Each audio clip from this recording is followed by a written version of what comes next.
এখানে আমরা বিরোধী দলে আছি, আবার সরকারি দলেরও আছেন। আমরা বিরোধী দল না, সরকারের পক্ষেই আছি আমরা, কিন্তু দুইটা চরিত্রে আছি। অনেকে মনে করছে যে সময় পার হয়ে গেছে, কিন্তু আমিও রাজনৈতিক কর্মী হিসেবে মনে করি যে সময় পার হয়ে যায়নি।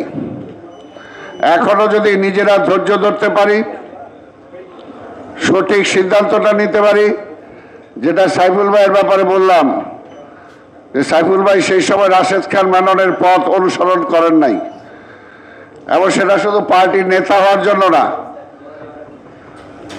যদি তিনি চাইতেন তাহলে সেই সময় রাশেদ খান মেননের সাথে পাশে থেকে ভাগাভাগির সুযোগ নিতে পারতেন, কিন্তু তাহলে আর এই পরিশ্রম এই 17টা বছর তাকে করতে হতো না। তো সেই কারণে বলবো, এখন একটা উত্তরণের সময় আমরা আছি।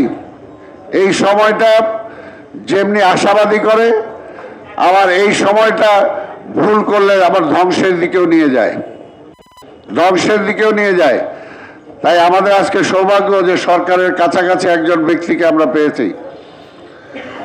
এখানে আমরা বিরোধী দলে আছি, আবার সরকারি দলেরও আছেন। আমরা বিরোধী দল না, সরকারের পক্ষেই আছি আমরা, কিন্তু দুইটা চরিত্রে আছি। একটা নাম আমাকে বলতেই হচ্ছে, আপনারা কিছু মনে মাইন্ড করেন না।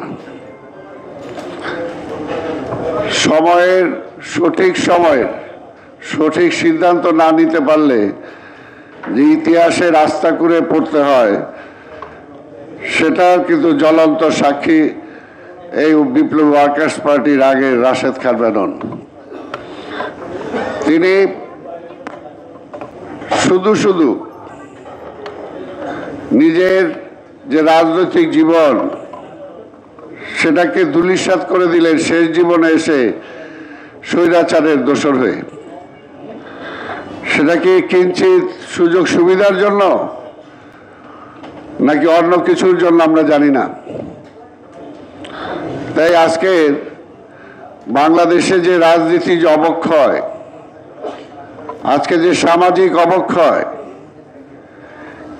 এটা স্বাভাবিকভাবে যারা রাজনৈতিক নেতৃত্বের দোষ দেয়, এই রকম নেতাদের দোষ। কিন্তু সেই দোষে আমরা তো দোষী হতে পারি না। তাই সাইফুল ভাইকে আমি আবার করতালির মাধ্যমে কংগ্রেচুলেট করি যে তিনি সময় মতো তার পদক্ষেপ নিয়েছিলেন, এবং বিপ্লবী ওয়ার্কার্স পার্টিকে সেই গন্ধ পচে যাওয়া অবস্থা থেকে উদ্ধার করে আজকে এই অবস্থায় নিয়ে এসেছেন। এটাই হলো বিপ্লবী রাজনৈতিক নেতৃত্বের সঠিক সিদ্ধান্তের বহিঃপ্রকাশ।